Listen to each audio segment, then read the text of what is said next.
Welcome to Student Learning Target number 5 of Module 301. We have now knowledge of workspaces, Unimatrix, multi-signature wallets. We have a template. We have put it basically all together to make a full DApp out of this. In this example, we're going to make a DAO website. So what do you need for a DAO website? The DAO needs to have a name. The DAO needs a couple of members. And with those members, you can create a DAO address. So this is a multi-signature wallet. Once you have this address, of course, you need to put some funds in it. All this is managed with Game Changer scripts. So you need only to add insert addresses. You have to have some funds, and you can give it all names so you can understand what is going on with all this. Below you can see once you've created DAO, you can add receivers for work you want to have made done and funds sent to people you want to compensate for their work. And you want to keep this all managed. As you can see, here is only John as a member. So you can only see one member. This John will change in color to green once a witness key for this transaction is received. So this uses actually Unimatrix in the background to do all the heavy lifting, which we have learned before how to use. So John will send the authorized transaction, and the rest of the users will just press the sign button. We've left out a couple of things in this website, like logins and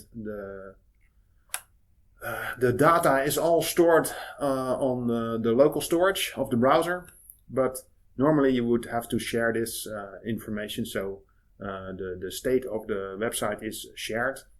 So this can also be accessed from different locations, because now it is confined to this web browser you have on your desktop, because the data is not shared. We are not going to step through all of the source code, as a lot of it has been explained in the previous learning target, and most of it is duplication. Only things we're going to discuss here is the things we've added to make it into a functional DAO site. So we're getting our DAO information from the local storage and synchronizing this with the state of React using the use state function from React. When you press F12 in your web browser and you change the name of your DAO, you can look in the storage tab and then the local storage. As you can see here, the key DAO info 0 is updated when you change the DAO name. So this is where your data is stored locally. This is all handled by this input field, and we use the handle DAO name change function, which we call on the onChange, to get the event target value, and we use this value to update the local storage. So we change the field and we also change the data at the same time. Every added user has the get function to get the public key and the stake key, public stake key. So you press the get button, you get the Game Changer window, and make sure to press the return data button to return to the website and actually store the data.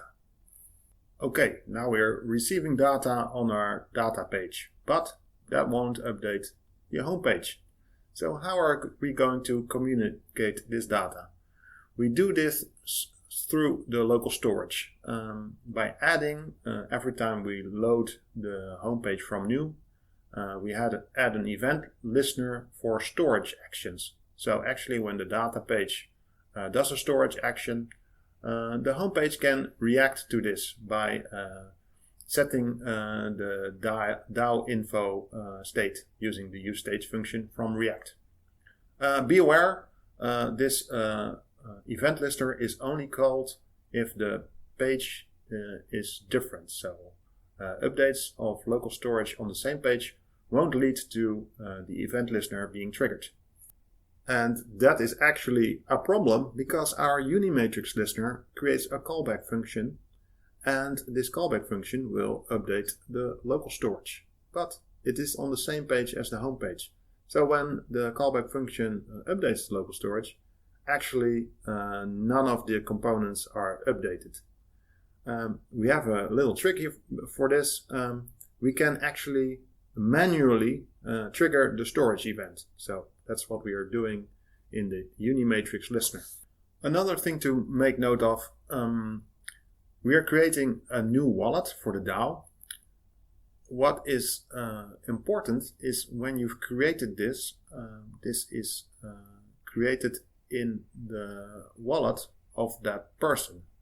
So to get information about the address of the newly created wallet, we first have to make sure that newly created wallet is selected. Otherwise, it will return no information.